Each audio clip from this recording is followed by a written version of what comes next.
네, 여러분 안녕하세요.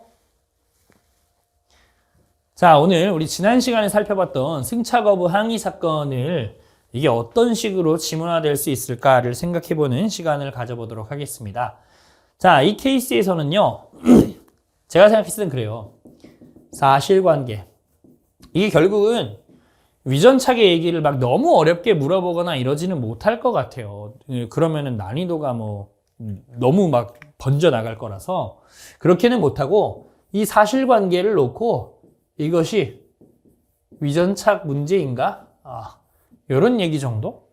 지난번 이제 복싱클럽 사건 같은 경우에서 그게 위전착이 되냐 안 되냐 이런 거를 약간 헷갈리게 위전착 사례처럼 만들어서 놔두고 그것을 설명하는 지문들을 놨듯이 이 사건도 사실관계의 얘기를 좀 놓고 이렇게 얘기를 하지 않을까 그런 생각을 해봅니다.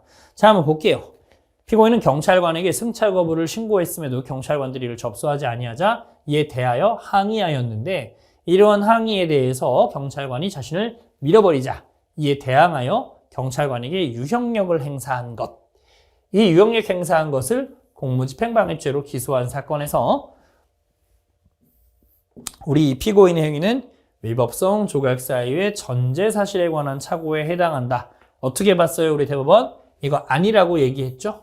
왜? 전제 사실에 관한 착오, 위법성 조각 사유의 객관적 전제 사실에 관한 착오는 위법성에 관한 착오인 것 같지만 사실은 그 안에 들어가 살펴보면 사실착오적인 성격이 강하기 때문에 특수하게 다뤄야 된다. 이런 얘기를 하는 영역인데요. 전제 사실에 대해서는 피고인이 아무런 착각을 한 게 없다는 얘기였어요. 다만 그 전제 사실이 적법한지 위법한지 그 경찰의 행동에 대한 적부에 대한 판단만 피고인이 오인했다, 잘못했다라고 하는 거고요. 따라서 이 사건에서 피고인에게 위법성 조각 사유의 객관적 전제 사실에 대한 착오가 있었다고 보기 어렵다. 이런 결론, 이 결론 정도는 기억해 주시면 좋겠습니다. 자, 그리고 그 다음에 똑같은 사건에서 피고인은 자신의 행위가 죄가 되지 아니한다고 오인하는 데 대해 정당한 이유가 있었다. 자, 우리 대법원은요, 이 위전착이 아니라고 판단한 다음에 이 문제를 16조의 문제, 금지착오의 문제라고 얘기를 했어요. 근데 그 금지착오의 문제라고 얘기를 했지만 정당한 이유가 있었는지를 원심이 살펴보질 않았다. 요걸 살펴보지를 않았기 때문에 그런 상태에서 책임이 조각된다고 하는 것은 그런 결론 위법하다라고 해서 원심을 깨버렸던 겁니다.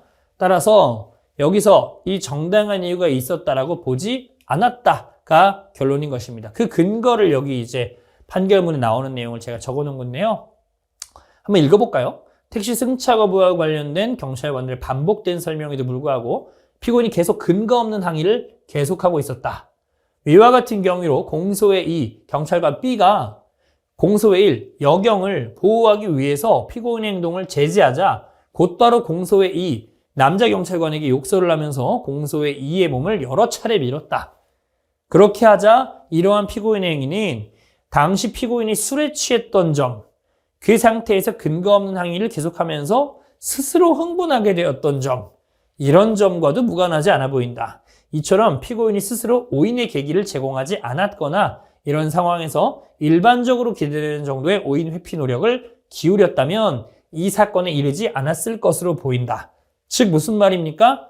이렇게 오인 가능성, 오인한 것에 대해서 회피할 수도 있었다라는 말을 하는 거죠. 피고인이 제정신에서 똑바로 생각을 했다면 이런 행위 위법하다라고 생각할 수 있었을 텐데, 자기의 행위.